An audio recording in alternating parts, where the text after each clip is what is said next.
Welcome to the Daily Fantasy Flex Podcast, the PGA edition. I am your host, Bryan. I am here as always with Colin Davey and Peter Jennings, aka CSU Ram 88. We are here talking about the OHL Classic at Mayakoba. It is a PGA Tour event held in Playa del Carmen in Mexico.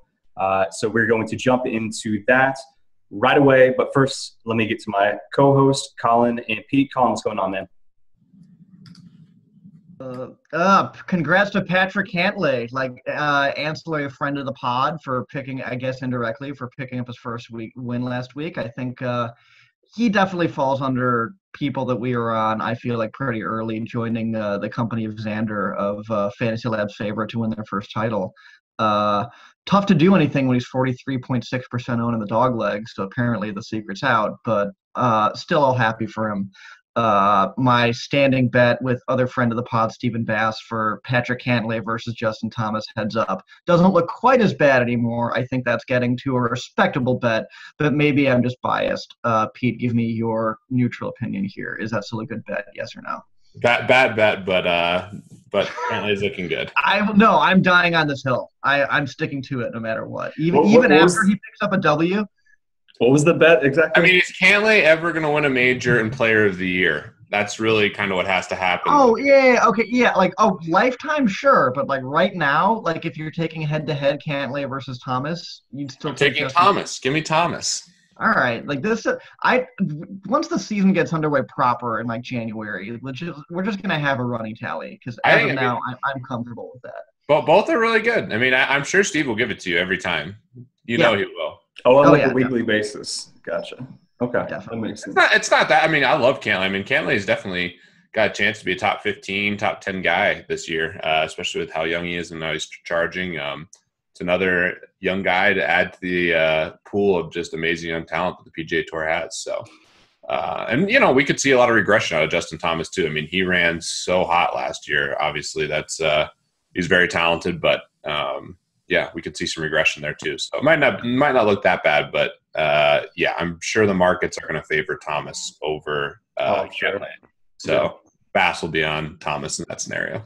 Just a little bit more fun news, I guess, before we get to this tournament. Any of you guys have any thoughts on Tiger's new comeback? It's comeback number 10 at this point. He's persona non grata to me. I don't think we've ever actually. Since we've been doing this podcast, he's never had enough data to officially warrant a projection or official ranking. The data strictly says he's unknown. I basically agree with Pat Perez's take in that he's dragging it out and calling attention to it, and he's actually for all intents and purposes done, but never one to not make a show about it. So I don't care, honestly. I don't even think he's going to garner high ownership. Maybe he has I guess he has been in a major or two since we've done this podcast, right? Didn't he have a little bit higher ownership at one point? I thought that rings a bell. The Masters, he's going to – he knows that place like the back of his hand. I'm on the opposite end of the spectrum of Colin. I care a lot. Number one, I'm biased and have incentive. The poker tournament I won this summer at Tiger Woods Foundation, I have 18 holes of golf with Tiger. It's supposed to be a pro-am. We all know that's not going to come to fruition. So hopefully I can get out there on the course with Tiger and play decent golf, and Tiger's playing great. I would love to see that. So bias number one. And the number two thing, I mean, if Tiger is even remotely relevant, golf is just going to take off. I mean, we have so many good personalities. There's so many guys that are really driving the sport.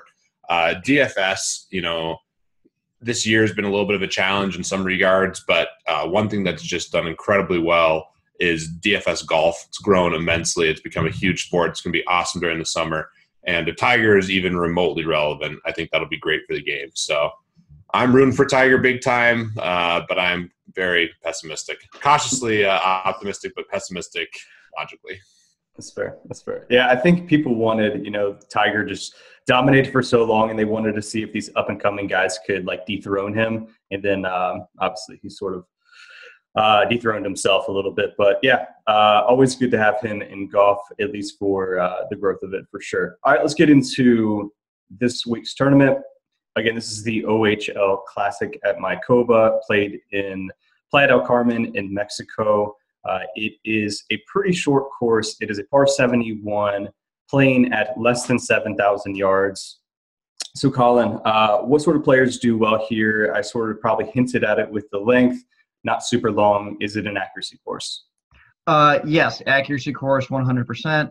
The only time distance has ever popped was last year, so I'll have to look into it a little bit more to see if there's any like major changes that happened last year, but I think that's probably noise.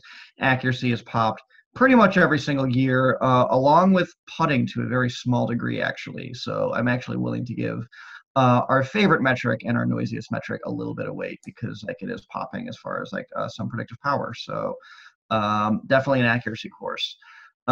This is also one of those Fantasy Lab specials because El Camaleon does not have shot link set up, so there is no strokes gain data for this. So Labs customers hopefully have a little bit of an edge, not relying on that and just kind of not going with stock metrics for figuring out course fit. Yeah, interesting. So this tournament hasn't been around that long. Started in 2007. A couple past winners here. Last year, Pat Perez won at -21. So we do see some low scores. We'll probably see some high DraftKings fantasy points as a result. The year before that, Graham McDowell won. Charlie Hoffman, Harris English the couple years before that. Pete, are you playing it as a accuracy course? Like, what does that mean for you, GIR versus driving accuracy, and then how much weight are you giving to some of like the course history marks for this week? So I do notice that we obviously have course history stuff in the models, and there is data there. So I definitely will weight that accordingly. And mostly focusing on driving accuracy. I still like the metric recent GIR score because I think it's a great way to capture ball striking and has even more relevance on an accuracy course. So pretty normal model here, definitely an accuracy model. And we do have a couple studs in the field. We have one definite stud in Ricky Fowler in the field. And there's some other guys that I think are pretty big names that certainly are going to garner some ownership and attention. But it's a kind of a special spot here, like Colin mentioned, because I think other people that rely on strokes gain are going to struggle. And we have some of our favorite guys that are actually priced up. When was the last time Ches Reavie was over 9K? Because he is our accuracy darling. I don't know, but it can't happen fast enough. It's definitely earned. I mean, we'll get into it in players, but spoiler alert. I mean, like I love Ches this week. Also every other week, but so discount that accordingly. But seriously, I mean it this week. But yeah, it is.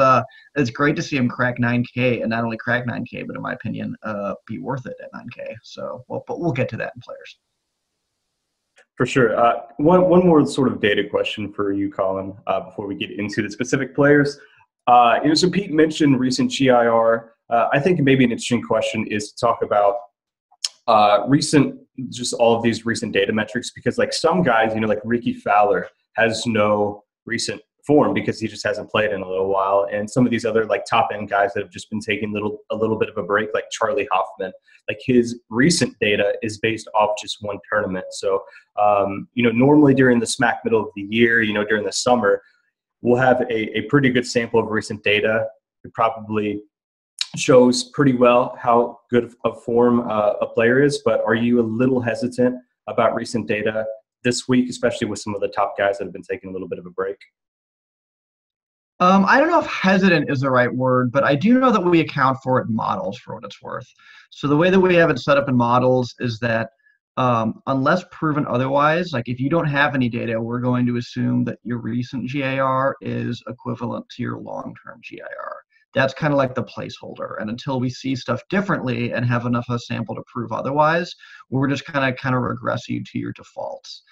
And so if you want to weight recent GIR accordingly and maybe bump it up if Pete believes that that's a good way to capture ball striking, which I believe is a perfectly good kind of approach. If someone doesn't have data and you bump up recent GIR and they don't have data, then it'll be the same as if you weighted them for nothing. So there's no harm, at least in models, about bumping up recent GIR, because for the people that don't have data, it'll be it won't move the needle for them. And I think that's the best way to approach it, philosophically. If there are just holes in data, assume that it's equal to their kind of long-term stable average in really any metric of your choice. That's fair. For what it's worth, I'm looking it up right now, going through the game logs here. Looks like Ches Reavie has never been above 9K. So. Ooh, congrats to Ches for breaking through the sound barrier. $8,900 at the Safeway Open was the closest. Yeah. So inching up. Good for him. Congrats to Ches Ruby, the winner of the week. All right, let's get into the player analysis here. Let's start with the top price guys. As Pete mentioned, there is one major stud in Ricky Fowler. He is the highest priced guy at 11.8 on DraftKings. He has the highest implied odds to win the tournament at 11.1 currently. And then right below him at 11.3 is Pat Perez, who is obviously the reigning champ here, probably priced up for that reason. He has implied odds at 7.7, which is the next highest. And then going down just a little bit, we only have one more guy that's above 10K, which is Patrick Reed at 10.5, and then we have some other guys right below him at, in like the 9K range, and Chesson Hadley, Hoffman, Woodland, and then getting down to Reeby like we just mentioned. Pete, I'll kick to you first. What are your thoughts on sort of Ricky Fowler versus the field, and then some of these other guys? Obviously, Pat Perez, pretty good history here as well. Yeah, I mean, I think Ricky will end up being pretty popular. Obviously, he's the one name that really stands out relative to the rest of the field. Patrick Reed actually ended up playing pretty well down the stretch last year. Obviously, didn't play great at the WGC, but really played well at the Dell Technologies, played well at the Northern Trust, played well at the PGA Championship. And even the Tour Championship, he played pretty well. So he's somewhat in consideration for me. I actually prefer a lot of these 9K guys. We talked about Ches Reevy already. I like Kevin Chappell a lot at 9K.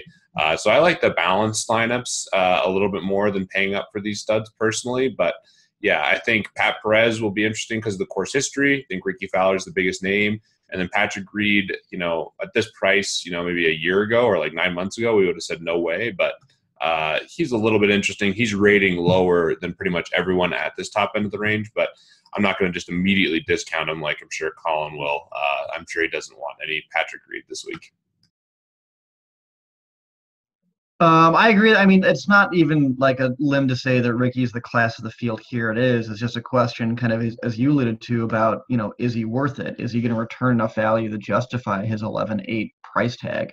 Because you got to find a lot of value elsewhere to justify sticking him in. The meta question that gets into is, are people going to get priced out of Ricky accordingly? And just you go like all the way on the flip side, and then he becomes a good play to low ownership. Maybe if it was any other player, then like no, you believe like yeah, you get priced out. He's not popular, but it's Ricky. He always seems to be popular. The one wrinkle I have on that front for this week for you, Pete, actually, is the difference this week and really the past couple of weeks is the dog leg is only about 3K entries as opposed to its normal 15K, right? What do you think you played smaller slates and off slates before, and you probably have some thoughts or observations on what the composition of the entries are for a smaller entry tournament versus a larger entry tournament.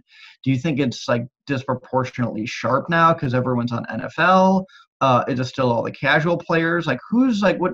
How does the smaller field change like the narrative of like Ricky's a popular household name, so all of the casual players are going to be on him? If hypothetically there aren't as many casual players playing the dog leg this week. Yeah, I don't know. It's tough because seasonality would suggest that we would have more casual players. There are more unique people on these daily fantasy operators at this point with the NFL season. However, they're focused on other things, and with the smaller guaranteed prize pools, that generally weeds out kind of the casual player more. And yeah, I mean, there's so much going on that I would actually expect the field to be relatively sharp. So in that regard, yeah, it's a great question. It's not like, just people just clicking names they know for the most part at this time.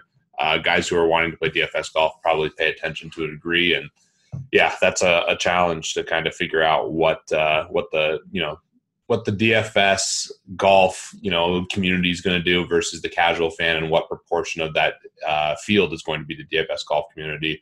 And even though we're at a high point in seasonality, I imagine it's a really high percentage of just, DFS golf grinders. Yeah, I'd agree with that. And I think like if it's all grinders, like you could get arguably meta here and say that like everyone correctly recognizes that like Ricky probably isn't doing enough to fill out an 11.8 if you're like, or to justify an 11.8 price tag if you're just trying to maximize points.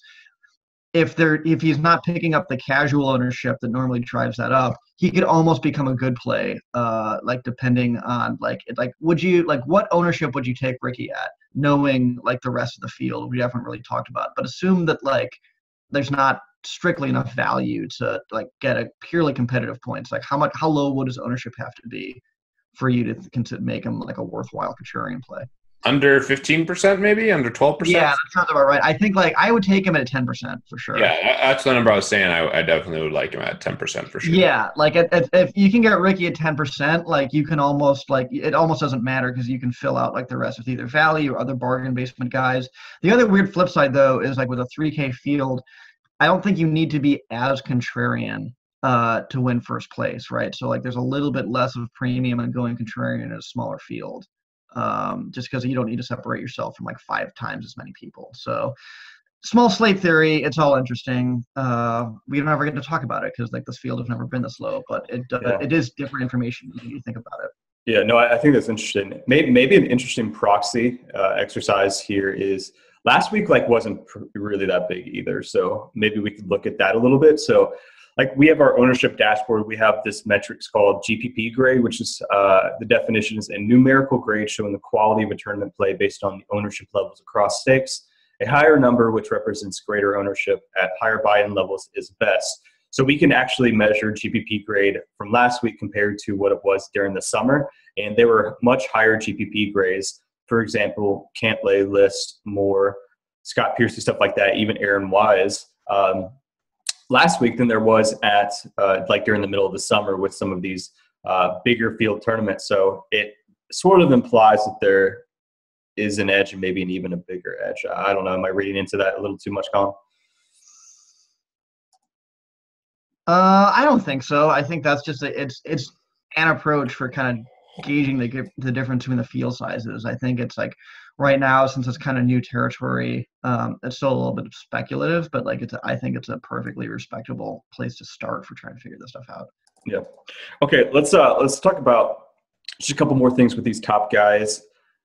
Colin, so the name really that stands out sort of from these top price guys. We have Ricky, Pat Perez, Patrick Reed. Like these are pretty household names, even like Charlie Hoffman, Gary Woodland.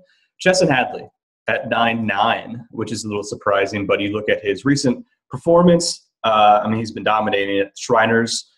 He got 4th place at Sanderson Farms. He got 2nd place at the Safeway. He got 3rd place. So he's coming off 3 straight top 5 finishes, which is pretty incredible. But Chesson Hadley's not a name that we recognize at 9.9. His data stands out. Obviously, his adjusted rounds not quite as elite as some of these other guys. What are your thoughts on ownership for him? And is he like you think he'll be low owned because of the name recognition thing? No, I think he's going to get touted so much at this point that like I could see like everybody just latching on almost disproportionately to recent results. I just don't know if I could like I disagreed with this price tag last week. I basically disagree with this price tag this week. But it's got me wondering, am I missing something? Because, like, I mean, I get it. There's a good slate of, like, that's a really good recent slate. But, you know, if we're big believers in long-term adjusted round, then they're just so much of his logs is on the web.com tour where, like, yes, there are good results, but they're kind of like there's enough middling to boot as well. I don't know. I think there's so many other people with more proven track records on the higher tour that like I don't feel like I'm missing anything, but that's just what my feeling is. So like I have definitely watched enough of him to have an opinion one way or another, and I just don't know enough about him. So like Pete, what do you know about Chesson, or why is he like? Do you have any like ideas for why he's suddenly garnering like 5-figure price tags? I mean, he's just been playing well recently. I don't know if that makes him, worth the price tag. When, you look at his game log, his last 3 results have been ridiculous. He's hitting a ton of greens. He's, finished top 5 3 times in a row. So I guess that's the reasoning. If you're going to buy current form, he certainly is your guy. But for all the reasons you just mentioned, I don't think he's worth the price tag. He's a web.com guy who's definitely found his groove, but you look at guys like Ches Reavie, Gary Woodland, Kevin Chappell, even guys like Ryan Moore. Those guys are clearly better golfers in my mind at this point, and they're a lot cheaper. So, it's kind of a weird spot. I mean, it just depends on how much you value current form. Yeah. For what it's worth, he's played at this tournament once back in 2013, missed the cut. So maybe he's a different golfer now, but not great history compared to some of these other guys who do have really good history at the top and better long-term adjusted round scores. Let's move to the 8K range, some of the guys right below this. Pete, I'll start with you. Who's standing out? In particular, I will say in our models, I do definitely want to bring up some data here. Bryson DeChambeau, second best recent adjusted round score among all golfers in the field at 8.7, priced up a little bit. But in general, what are your thoughts on him? I know he's a guy that you've sort of were on earlier, maybe not so much anymore. Thoughts on him and then other guys in this range? Yeah, Ollie Schneiderjan stands out a ton as a play. I really like him. At 8,200, I think he's a pretty nice play with his form. I like Ryan Moore, I mentioned a little bit. Some of the guys we normally play in this range, Luke List, maybe not the best course fit, but I still think he'll be somewhat popular. He's in the high sevens. Kevin Streelman below him, he's another mid sevens guy that I like. This 8K range is a little tricky in general. I really love the guys in the low nines. I love Kevin Chappell and Ches Reavie, so those are probably my two favorite plays. The 8K range is kind of dead to me, but here he's a good tournament play. He's kind of a boomer bust type player, so curious Colin's take on this range and who he's liking. First and foremost, I guess I just straight disagree with the Ollie pick. Course history here is a little sparse, but missed the cut. Not an accuracy guy, definitely rating incredibly weak in course fit.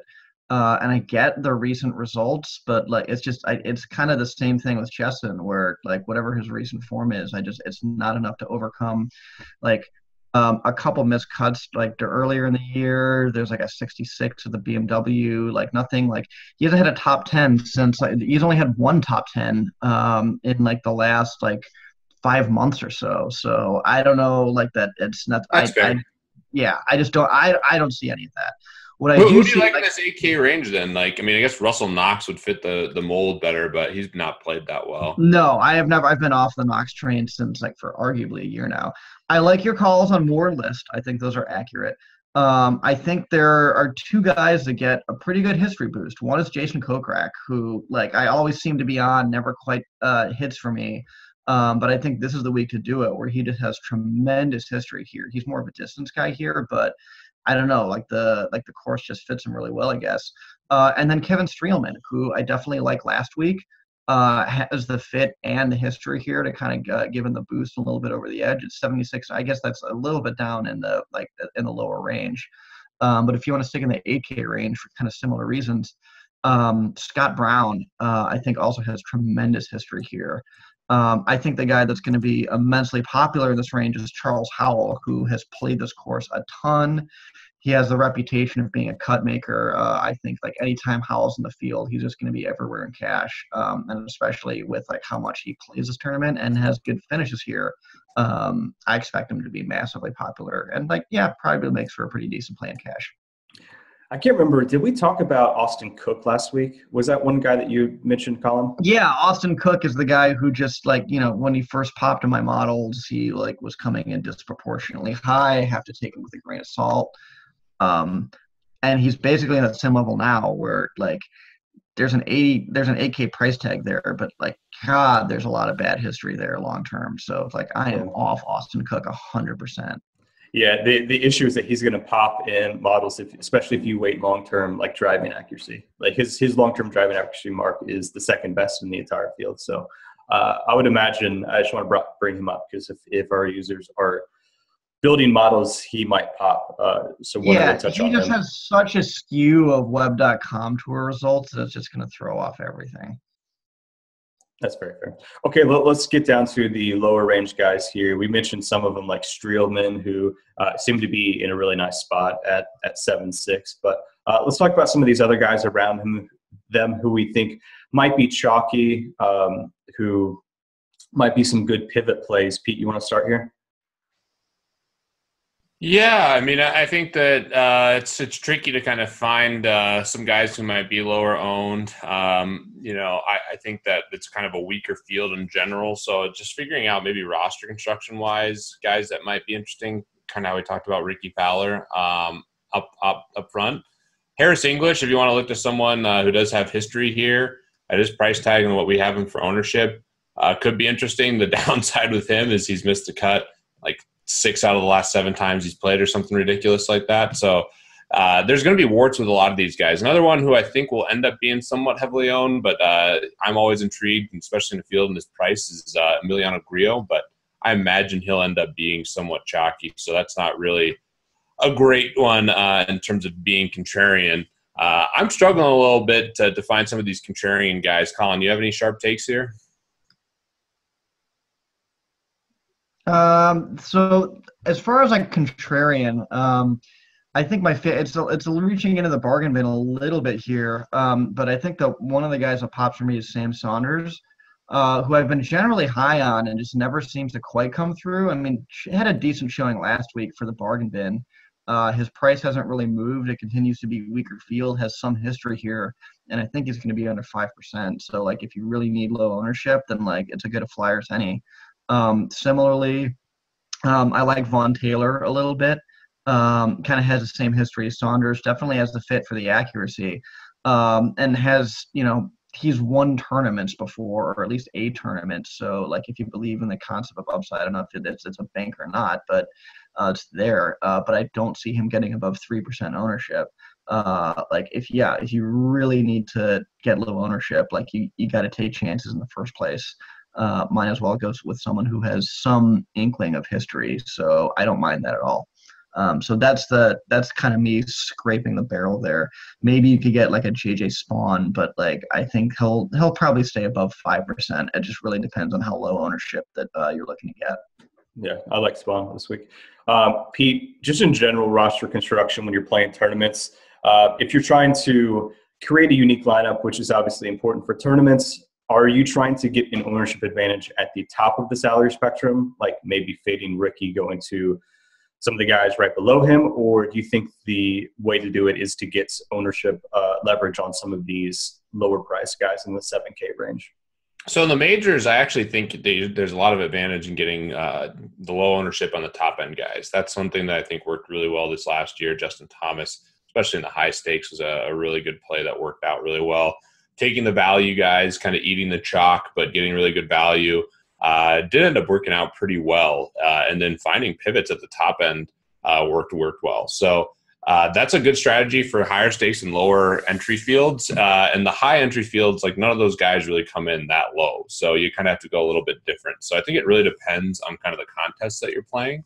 But in this particular spot, I think there's not that many high-end guys, but Patrick Reed will probably be really low-owned relative to these other guys. So I don't hate going him for ownership reasons. And then kind of, you can pick a little bit more chalky guys. But, yeah, from what I found last year, like the millionaire makers, you want to definitely find guys who are contrarian the low end. But the high-stakes stuff, you could kind of eat the chalk with the value guys, and then you'd get a lot of leverage. You could get, Matsuyama at 4%. In the PGA Championship where – took second in the Thunderdome, I had Justin Thomas at 5%. I think Bass is another guy on him. So it's just one of those things where it kind of depends on the contest that you're playing.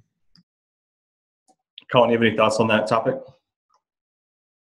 Only that, I don't know how much of this is applicable in a smaller field. That's the part that, if there's a part where I'm going to overthink it this week, it's just, it just seems incorrect to, port millionaire maker strategy over to a 3K dog leg. They have to be different definitionally. And I just don't we haven't had enough of these 3K contests to know how exactly that plays out. But just that's just kind of what, Spidey sense goes off and says all right, let's not make it a strict copy paste of strategy. I just don't know how that plays out yet. Cool. All right. Let's do one more segment, which we do every week before we get out of here and pick some winners. Let's talk about one guy who we think could be less than 5% ownership. Maybe he was a guy that we mentioned already, maybe not. A guy under 5% ownership that stands out for GPPs. Colin, you want to go first? Yeah, I'm going with my original pick of Saunders. Just going to stay under the radar, allows you plenty of money to save elsewhere, has a decent amount of history, under 5% for sure. That's my contrarian pick of the week. Pete, what do you think? Very low conviction just overall here. I'll go with I want to say Griot, but he's not going to be that low owned. That's the problem. Yeah. I'll go Harris English and say he gets comfortable on this course again. It's tough to take someone who's been playing so shitty, but I'll take Harris English. Fair enough. All right, well, let's pick some winners and get out of here. All right, who should go first? Really, it's who wants Ricky. Pete, I'll let you go first. I'll go second, and we'll give Colin last pick on this. Did I have Cantley last week? I feel like I did. We'll go back and watch. I feel like I got lucky with Cantley last week. I'm going to take Ricky up off the bat. Ricky off the bat. Okay. I guess I got to go Perez. That is probably the correct choice. Yeah. All right. Well, I actually will go Patrick Reed because the narrative I like actually in this day and age, he's going to put on his Captain America hat and like threaten to build a wall between the 14th and the 15th since it's played in Mexico. So I could see that like narrative like holding true somehow. And then let's see, what are we doing? Under 9K? Yeah. Give me Kokrak. He's never won before. I'll be happy. He's my quiet guy. Like, yeah, I like it. Fair enough. I'll stay chalky and go Charles Howell. Why not? Pete, round us out. I'll take I want to take Ryan Moore, but you know what, boys? Let's go a little vintage here. Go Bryson DeChambeau. I knew it. Oh, God, I knew it. This is like at least wait until January. I thought at like the mini vacation I don't have to put up with this, but no, why not? This was probably my worst golf podcast ever, but that's fine. I get to end it out. Oh, my God. It really is. Like no quarter. It's a load of crap. Anyone listening, listen to what Colin said and ignore what I said. But outside of the Bryson DeChambeau. Just out the window. Oh, God. Bryson's going to win it. Well, this is how it's going to end for us. It's going to put me on tilt anew. Can't wait for next week. All right, we are going to end it there. Thank you guys for listening or watching as always. Good luck this week. Hope to see Fantasy Labs users at the top of the leaderboard, and we'll talk to you guys next week.